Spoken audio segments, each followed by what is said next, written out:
Hello and welcome. Welcome everybody. Today I wanted to talk about the Greek goddesses. I even have a Greek goddess crown, the little tiara that was given to me as a gift, and I think it's extremely cute. So since I came to Greece a few weeks ago, I wanted to do this dialogue for more like an information, more entertainment than something educational. But as you know me, I don't give any kind of entertainment without some kind of education.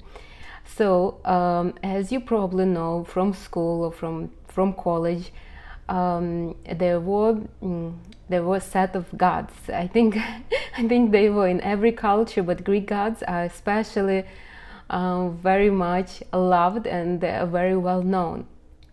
Maybe because they have a lot of sculptures of them, and people have no chance to forget. Also, I noticed that people here in Greece, there are some people that still believe in those gods, and they still I wouldn't say worship them, but they still ask them for guidance, so to say. And it is interesting because they are devoted Christians, but yet they don't undermine the power of ancient gods as well. So I wanted to go over famous Greek goddesses and what energy they represent, and maybe you can find some correlation with this or that goddess, and maybe you can learn how to become the goddess you want to be. So every goddess has its powers and its weaknesses, and we will go through well, not all of them, but through some of them. So the first, I will tell you who this goddess is, what does she represent, and how to become one if you want to be. I mean, obviously, we're not aiming to be the goddesses, but we're aiming to be the archetype of that particular goddess. So let's start with Hera. Hera is the queen of gods. She is, I should say, the wife of Zeus. Zeus is obviously the main god on the Mount Olympus, right? So she was his sister and his wife, and so she's the goddess of marriage, of relationship, of family. Now, if you know the mythology a little bit, you probably know that Hera was actually very jealous and very cruel towards her competitors. So she made sure her husband was cheating less. I mean, he obviously was cheating. This is a well-known fact with fellow goddesses, fellow gods, and also with the common women. So, and Hera spent all her efforts in hopes to kind of reduce the amount of those women that he was spending time with. So, what is she? Hera is a very very kind of distinctive energy of earth, but I will do the comparison of her and a couple other goddesses that are energy of earth too. Now, Hera has a high standards, so you see, even energy of earth could be different. She had high standards and she was not about to lose them. She was never kind of even entertaining the thought of divorcing Zeus. I mean, they were gods, obviously. I mean, it's a folklore, but still, she never had a thought of divorcing Zeus, even though he was the one who was causing her all this pain. But because she was married, and once she's married, she's going to stay with that guy and make the best out of it. And she obviously liked the position of being the queen of the gods. She wouldn't mind to endure some kind of hardships as long as she keeps the status. This is very energy of earth kind of behavior. Now, how to become Hera? How to become this archetype of this ambitious, well, not ambitious, but an earth woman with high standards? Well, first of all, you need to have a strong vision and strong standards for yourself. You need to keep them. Now, you probably watched the the life becoming a wife. If not, watch it. I actually in detail spoke about how to become a wife, how to be one of these women. But she also had a vision, and she was grounded in her vision, and she would not do nothing to change that vision. So that was her. This is what you need to do. You have your standards, you know who your husband will be, and you are not going to you're going to keep going on your way to do that goal. And even when there are little problems in the face of maybe younger, more beautiful competitors, you still will continue on your way. You know what you want, this is yours, and you're not going to give them to anybody. This is very Hera energy, very like this, like as I told before, woman energy of earth, they are not taken like if they have a plan, they are going to stick to that plan, and no matter what you're going to tell them, no matter what they see around them, they will persist. That's why they are really good wives. They are not going to change their destination just because something unfortunate happened, like a husband cheating on them. And Zeus really appreciated her because she was that faithful. I mean, she was a goddess, and she was really loyal to him. He knew she would not divorce him. He knew, okay, there was no divorce, but he knew that she will not leave him. All right, so the next goddess is Athena. I'm actually in Athens right now, and there is a park I go for run, and there is a huge statue of Athena. And I love it, I swear. I feel like Athena is watching over me. Now, Athena is the goddess of wisdom, of war, and of crafts. She is the patron of this city of Athens, and that's why it's called Athens. Now, it is believed that she's the daughter of Zeus, and she sprang out of his forehead in full armor. Now, Athena is, I would say, she's energy of air. Why? Because wisdom is associated with air. Why again? Because people energy of air, they are open to different ideas, they are open to different opinions, and that makes them wise. They are not emotional like energy of water. They are not acting on like they're not jumpy and active like energy of fire, and they are not very grounded like energy of earth. That's what makes the energy of air wise. And Athena is energy of air. I think I would add a little bit energy of earth too, because she was dedicated to her courses, and that makes her somewhat grounded. But overall, she's energy of air. Now, how to become Athena? Well, first of all, you need to have a vision that will involve a lot of people, not just yourself and your future self for the next 5 years. And then you need to kind of dedicate yourself to that vision. So, for example,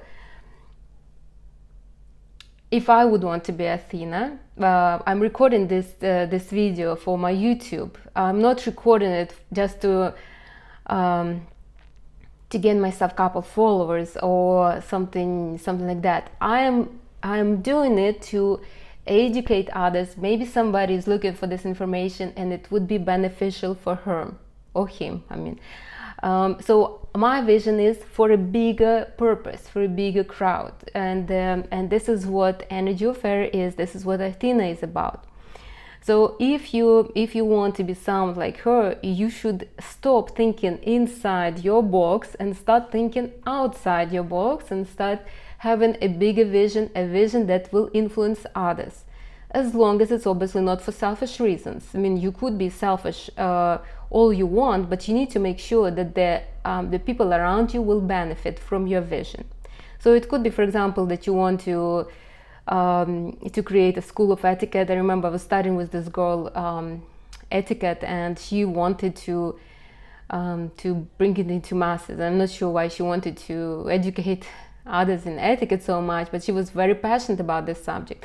Or maybe you want to, I don't know, maybe you want to do some kind of protests to better off people's lives. So something that will involve others. This is how you become Athena. you really develop your energy of air. All right, the next one is Aphrodite, I think. She's the goddess of love, of beauty, of desire, pleasure, and fertility. So according to the myth, she was born from the sea foam. You probably know that. And obviously she's energy of water. That's very understandable. Why? Because she's goddess of beauty, pleasure, and desire, and creative, and fertility. This is all energy of air and love. This is energy of water. I apologize. So she's that woman. She's that woman that was that everybody loved. But again, she was mostly in pleasure, mostly enjoying herself, loved by many. But she was not Hera. Actually, she probably never wanted to be there, but Hera actually fought her for some time. So anyways, she's the goddess of love and pleasure, and she's energy of water. So how to become her? You need to really enjoy yourself and the time that you spend with yourself. Why was she so loved by others? It's because she loved herself, and she spent the time with herself and enjoyed that time. She also enjoyed having her children. If you know, she's often depicted with her son Eros, and she enjoyed the creation part, and that's for her children. So if you want to be like her, you need to start enjoying yourself and time with yourself. You need to truly love yourself. This way you will be able of giving love to others and accepting love when it's given to you. It is rather hard to accept love or to give love when you're not sure what it is. And also, as I already mentioned before, it will be very hard to procreate, if you are not enjoying yourself, you are not in pleasure. So if you want to become Aphrodite, then you need to start enjoying yourself and enjoying time with yourself and loving yourself, accepting yourself. Now, these women are goddesses, so obviously they don't care much about what others think or say, and but yet they had a choice of what they want to do, and she chose to be loved and to love and to be in pleasure. So it is up to us to choose what we want to do. Honestly, that will make you a goddess. So anyways, this is what you know. Obviously you need to develop energy of water, since she is energy of water, and for that watch the video about how to become a muse. So the next one is Artemis. To tell you the truth, I always admired Greek and Roman goddesses. In my culture, in Slavic culture, we also had goddesses, but I always wanted to be Artemis. So I didn't want to be Hera, like a wife kind of figure. I didn't want to be Athena, kind of a wise one. I really didn't care about Aphrodite, maybe because I do have a lot of water, so I already lived this life, even though it was dirty kind of. But I did always admire Artemis, and I really wanted to be her. So Artemis is the goddess of hunt, wilderness. She's energy of fire. Actually, a few days ago, I was driving by the mountain. I was not driving, I was a passenger, but we were driving by the mountains where she supposedly she hunts in those mountains, and I was like so I always wanted to be her. So she's believed to be a twin sister of Apollo, the god of sun and love and like the handsome one. And she chose to be single, just like Athena, and she basically, that's what she was spending. She was spending her time actively hunting, following her desires with passion. I mean, she wanted to hunt, and she did this. She didn't really care about anybody. You would say that she was just running around. Well, she was just running around, but she was she knew what she wanted, and she went for it, and she didn't didn't worry about anything else. And I think this is what I admired about her so much, because I couldn't allow myself to just run wild like that. So how to be her, how to embrace this archetype of Artemis. So first of all, you need to develop energy of fire. That's like the goal. You need to have this fire in you to be active. You can't be active if you are not if you don't have this fire and passion in you. Also, I wanted to mention that Artemis was actually very beautiful. She just didn't care much for the suitors or for anybody paying attention to her in that way, but she was very beautiful. And to be Artemis, one has to have a bright physique, which actually energy of fire women, they do have the beautiful bodies. Now, to be her, you need to follow your desires with passion. If you want to start a business, start it. If you want to start a TikTok account, start it now. Don't wait, don't plan, just do it and see how everybody will worship you just because you chose to do what you want to do. Don't allow doubts in. This is one thing that is crucial for somebody who wants to be somewhat like Artemis.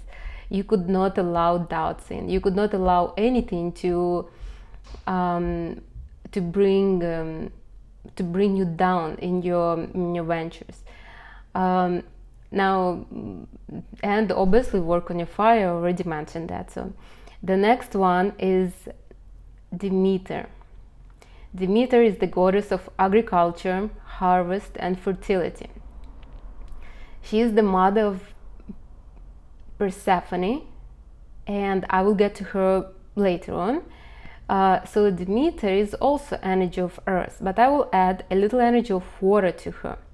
Now you see, she was her standards were lower than Hera's. She didn't. Her standards were high, but not as high. So she was satisfied with her kind of life, with being a mother to Persephone, with just being this kind of patron of agriculture. And you see, she's also energy of earth, but her standards are different from Hera. This is what I wanted to mention. We could be of the same energy, but our standards and ambitions will differ us. So just because she doesn't want to marry Zeus doesn't make her any less energy of earth. Now, why would I add energy of water to her? Because she was so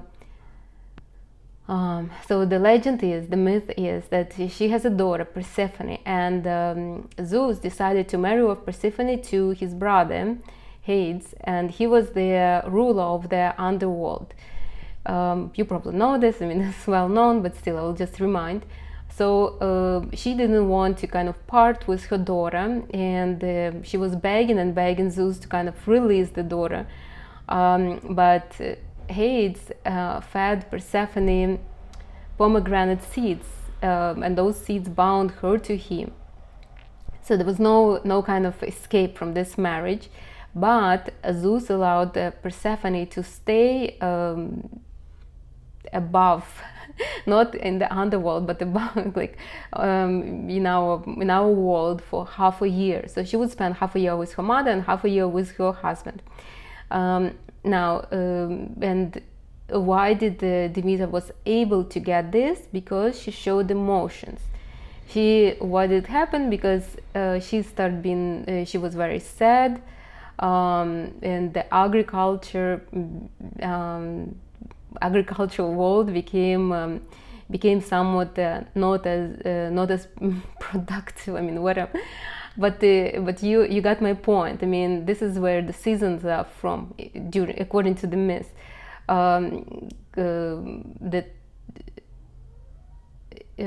Because Demeter was so upset and sad, there was no harvest. The fruits were not ripened, and I mean there was just this downfall, so to say. Now, and Zeus, obviously, he saw that this could not happen, and he allowed his daughter to be in. So When we have spring, when Persephone is about to come, and Demeter is happy, so everything starts flourishing, everything starts growing. And then we have summer, when Persephone is here with Demeter, and everything is just blooming, everything is so beautiful. Then we have fall, when everything starts declining because Demeter is upset, her daughter is about to leave her. And then winter, when she's sad because her daughter is not with her. But that's why I added water, because of her feelings. She allowed her feelings to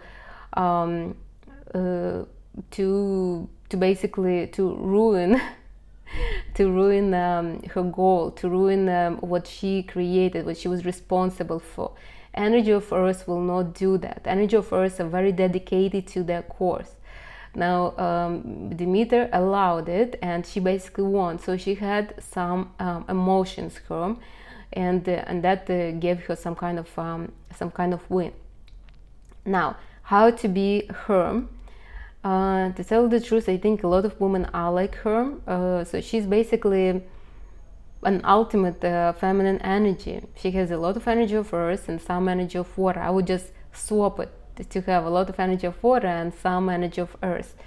Now she's structural and organized, but she allows herself to be vulnerable. And if you want to be Demeter, you basically need to be the same. So you know where you're moving, you know where you're going, you organize yourself, you are confident and structural towards your goal, but yet you allow yourself sometimes to be emotional and to show your true feelings to those around you, or to those that you somewhat depend on, or you have to work on. It is normal.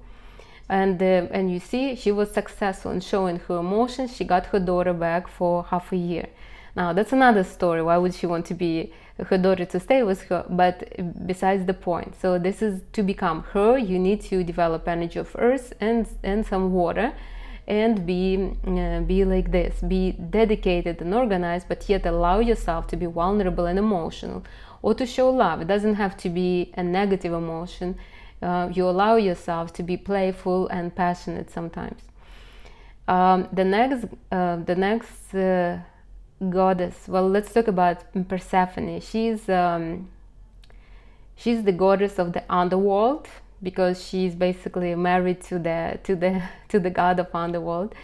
When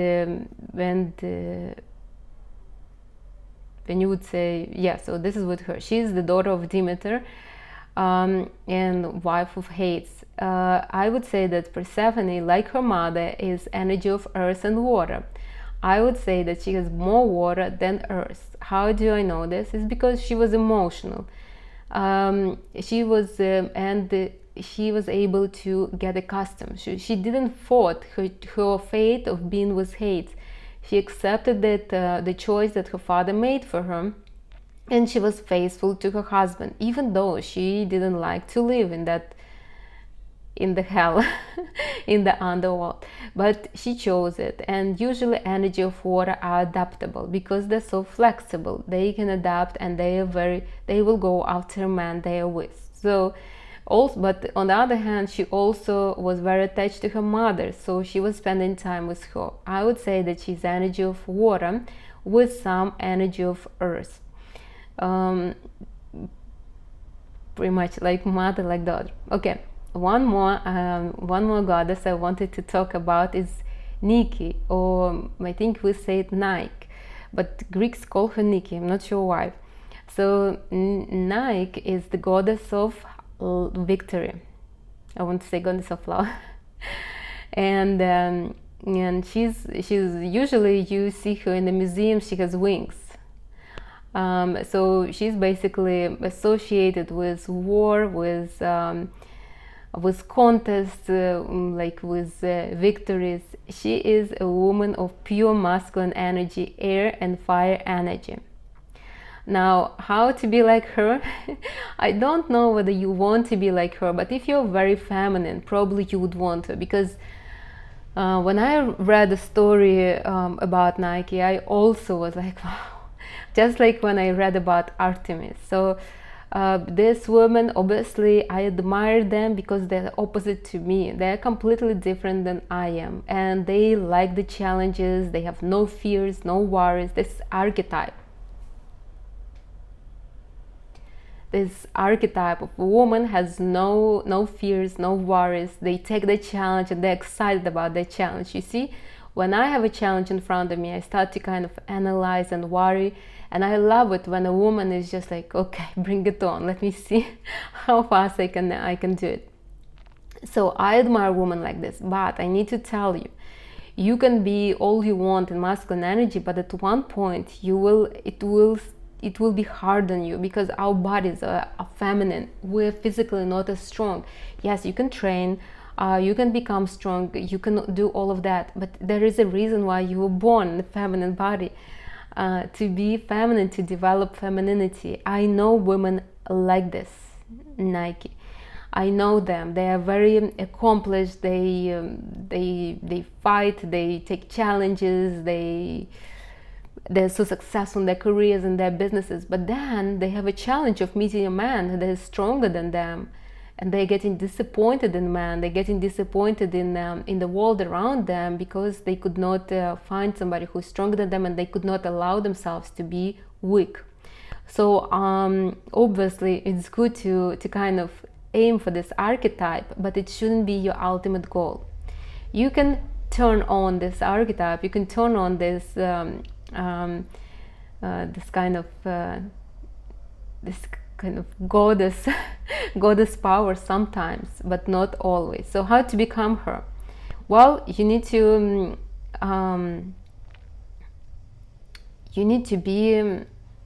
develop energy of fire and air, and you need to cultivate them regularly. You could not just go for a run one time and that's it, I'm Nike. No, these are people, usually women, that are doing sports regularly, or at least some kind of activities. What kind of sports? Martial arts. That's perfect. If you will do martial arts, you will develop both of those energies, and you will become just like Nike. So you shouldn't be having any fears, any worries. You should be in the present moment, and basically just working on your success. That's if you want to be somebody like Nike. Again, she's not like Artemis, that just runs around wildly, seducing others and not taking them seriously. Nike has air too, so her actions are deliberate. She wants some kind of trophies, so she wants some kind of win. So these are the goddesses that I wanted to go over. There are other, but I think these are the most popular one. Okay, so I will mention one more. It's Hestia. Hestia is the goddess of hearth, home, and family.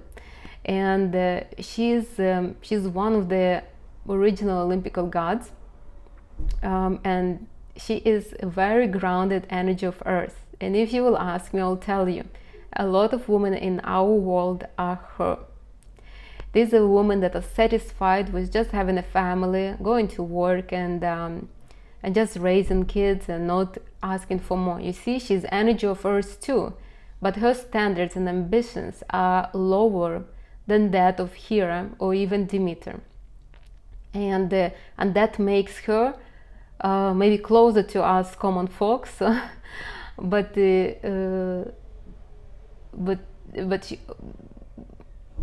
she shows how that you could be happy with little. Again, she is energy of earth too, but you see how different she is. She doesn't have a standard to marry a king. She doesn't have a standard of ruling the whole vegetation around her. She has a simple pleasure of having a family, and basically just living happily ever after in them. So I would say that a lot of us is her, if you are energy of earth, obviously. I seen energy of Earth women that had high standards. Usually it came from the family, if they were from like a wealthy family. So all right, so these are the goddesses that I wanted to mention. So Hera, the queen of the gods, she's energy of Earth. Athena, the goddess of wisdom and war, she's energy of air with a little energy of Earth, I would say. Aphrodite is the goddess of love, of beauty. She's energy of water. Artemis is the goddess of hunt, of wilderness. She's energy of fire. Demeter is the goddess of agriculture, and she's earth with mix of water. Hestia is the goddess of hearth, home, and family. She's energy of earth too. Persephone is the goddess of the underworld. She's mostly energy of water and little energy of earth. And Nike is the goddess of victory. She's fire and air combined. So she has no water in her, because she doesn't get really pleasure in what she's doing. She just has goals and she achieves them, and that's what gives her pleasure, these constant achievements. She doesn't really ground her achievements, she just wants to have more and more.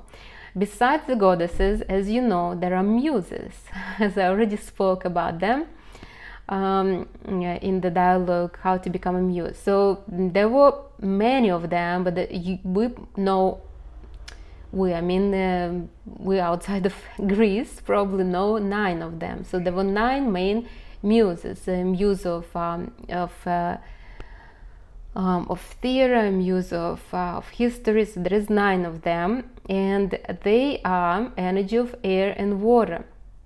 I wanted to be a muse at one point. I wanted to have this archetype in me. Why?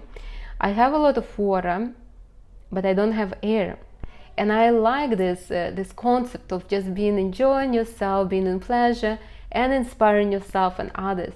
But unless I'm working on my air constantly, I could not inspire others. I really need to check myself, need to follow up like this. I really need to constantly work on energy of air to be like them. So this is, if Aphrodite was okay, I mean, I really didn't care, but muse, I wouldn't mind to be a muse, because I think it's amazing to be able to inspire others in pleasure. So how to become a muse? You need to be detached from anything that weigh you down, like problems, worries, your future, your past, other people that surround you, other people. You should see pleasure in other people, in connection with them. Now you really need to enjoy the present moment. If you know the muses, they were close to the water, they were dancing, singing, drinking, spending time with Apollo, and they just enjoy themselves, cultivating pleasure in them so they can share that pleasure with others. Through that pleasure, they could create and could inspire others, basically on creation. And this is what you need to do. And again, in my dialogue Becoming a Muse, this is what I talk about. So you need to be you really need to be in pleasure, you need to enjoy the moment, and you need to be detached from the material. That's what brings air into the world. Yeah, you can do the same. You can enjoy yourself and inspire others just by having an energy of water, but with energy of air, it will be somewhat easier and more inspiring to others and to yourself. All right, so that's it for this video. I hope it was entertaining. Let me know in the comments which goddess would you want to be. I will give you more pointers. But overall, there is actually a whole study about archetypes, and there is a belief that if you embrace all the archetypes in you, you will become a well-rounded person. But I think we do have certain energies. We don't have to go for them, but we can develop energies that we don't have within us. So if you have questions, do ask. If you have let me know which goddess you want to be, and I will see you in the next video. Yeah, bye everyone.